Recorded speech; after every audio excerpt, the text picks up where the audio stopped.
ভাই মামুনুর রশিদ আপনি লিখেছেন, ঘুম থেকে উঠতে না পারার কারণে সাহারি খেতে না পারলে কি রোজা হবে? সাহারি খাওয়া কি আবশ্যক?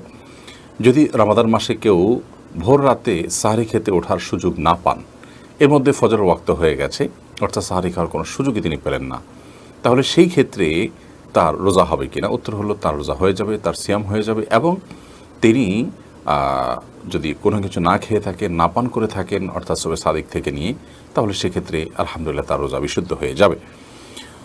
সাহারি খাওয়া এটি রমজান মাসে বা রমজানের বাইরে যে কোনো রোজার জন্য ফরজ বা আবশ্যিক কোনো বিষয় নয়। সাহারি খাওয়া এটি সুন্নাহ, সাহারি খাবারের মধ্যে বরকত রয়েছে। কিন্তু কোনো কারণে কেউ সাহারি খেতে পারলেন না, তারপরও তার রোজা হয়ে যাবে, তার সিয়াম হয়ে যাবে ইনশাআল্লাহ তাআলা। এরপরে যে প্রশ্নটি দেখতে পাচ্ছি, জান্নাতুল ফেরদাউস আপনি লিখেছেন, রোজার নিয়ত কখন থেকে করতে হবে? ফরজ রোজার নিয়ত এটি রাতের গভীরে, অর্থাৎ রাতেই করতে হবে, রাতের মধ্যভাগে কিংবা শুরুতে, শেষে, যেভাবেই হোক সাদিকের আগে আগে রাতের মধ্যেই করতে হবে জমহুর উলামাদের মতে, অর্থাৎ হানাফি, মালিকি, শাফি এবং হাম্বলি ফোকাহে ইকরামের মতে।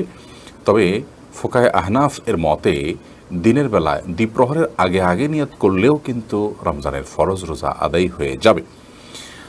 তবে অন্যান্য যে নফল রোজাগুলো আছে সেগুলো দিনের বেলা দুপুরের আগে আগে পর্যন্ত নিয়ত করলেই হয়ে যাবে সবার সর্বসম্মতিক্রমে। তাহলে খোলাসা কথা হলো, রমজানের ফরজ রোজার নিয়ত রাতেই করতে হবে অনেক ফোকাহে ইকরামের মতে। তবে হানাফি ফোকাহে ইকরামের মতে ইমাম আবু হানিফা রাহিমাহুল্লাহর মাযহাব অনুপাতে, তার থট অনুযায়ী দিনের দুপুরের আগ পর্যন্ত যদি এই সময়ের মধ্যেও নিয়ত করে ফেলে কেউ, তাতেও তার রমজানের ফরজ রোজা আদায় হয়ে যাবে। তবে শর্ত হলো এর মধ্যে পান বা আহার বা রোজা ভঙ্গকারী কোনো কিছু না করে থাকতে হবে। এরপর ইমাম হোসেন আপনি লিখেছেন, রোজা রাখা অবস্থায় কি হিজামা করা যাবে?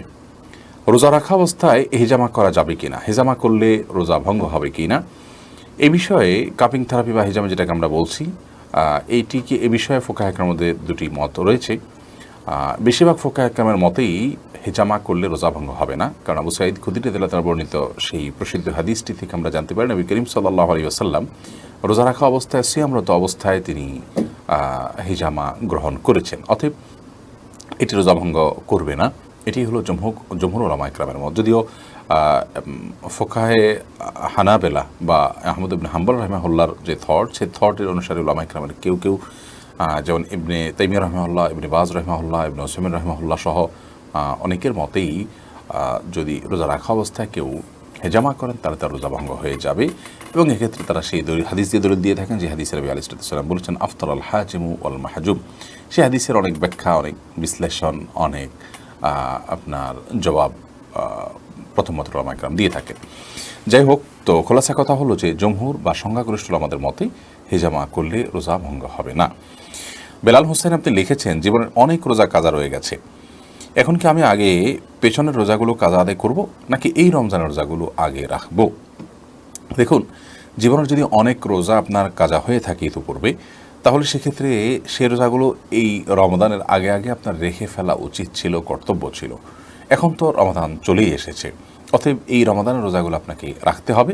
এই রমজান শেষ হওয়ার সঙ্গে সঙ্গেই আপনি বিলম্ব না করে বিগত বছরের, বিগত জীবনের যে রোজাগুলো আপনার কাজা হয়েছে সেগুলো রেখে ফেলার চেষ্টা আপনাকে অব্যাহত রাখতে হবে।